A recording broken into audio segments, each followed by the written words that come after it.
Casodex is for cancer. Plavix is for heart disease. Zyprexa is a dementia drug. These cost anywhere from $200 to $250 per dose, and I can buy them for around $1 or less. And they're absolutely perfect counterfeits. And that's what the crooks are moving into. This gentleman right here, Kevin Hsu, that's the case I just spoke about. We just finished his trial back in July.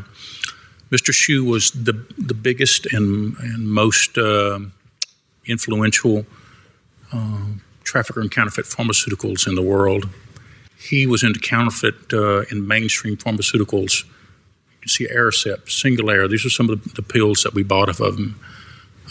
These were such high quality counterfeits that they actually penetrated the legitimate market. They went out to pharmacies and they were prescribed, and over 96,000 patients got these pharmaceuticals in the UK.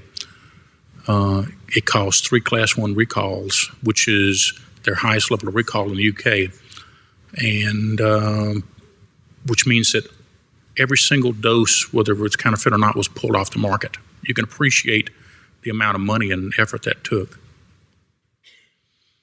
This is an article that was done in the Herald Tribune, New York Times, about Mr. Hsu. This case started while we were in Bangkok, Thailand. We got the opportunity to go to Bangkok and meet with Mr. Hsu. We're actually over there extraditing another gentleman out of China to Bangkok, and we had an opportunity to meet with Mr. Hsu in Bangkok. He offered us counterfeit pharmaceuticals, so we began the investigation. At that time, he was talking counterfeit Tamiflu, which is for the avian flu. We began to see high-quality counterfeits show up in the United States, and we suspected that they would come out of China. And sure enough, Mr. Hsu was the source of those.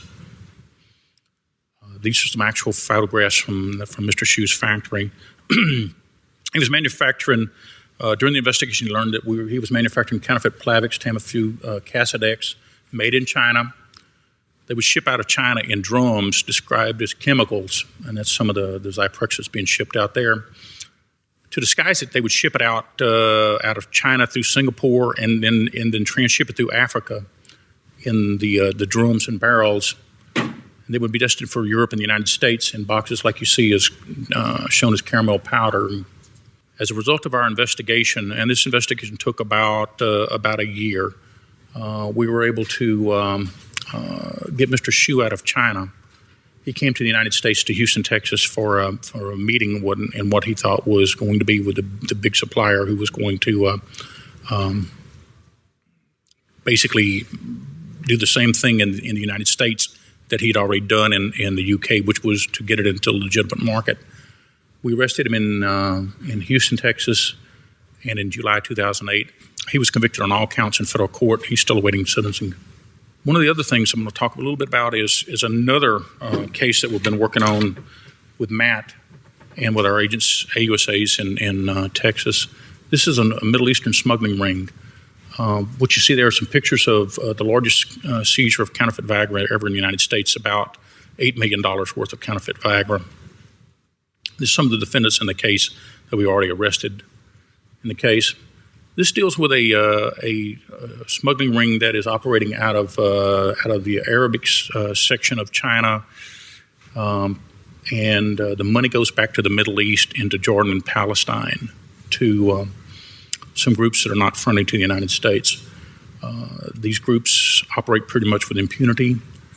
They believe that they're untouchable in China and in Jordan. They sent hitmen to kill my undercover agent. So they think they can pretty much operate outside the law, but they're not. We've already put several of them in jail. We're working through Matt right now to get another one out, the ringleader over there. And the Chinese government are cracking down. These people are the Uyghurs that you may have read about in the newspaper recently. So they're causing a lot of problems over in China as well. The shipments come in concealed in toys, as you see here, and so far we've had 5 arrests, about 1,250,000 pills seized. Like I said earlier, we've been fortunate enough to be asked to go around and train around the world in South Africa, Botswana, Brazil, and other parts of the world. And finally, just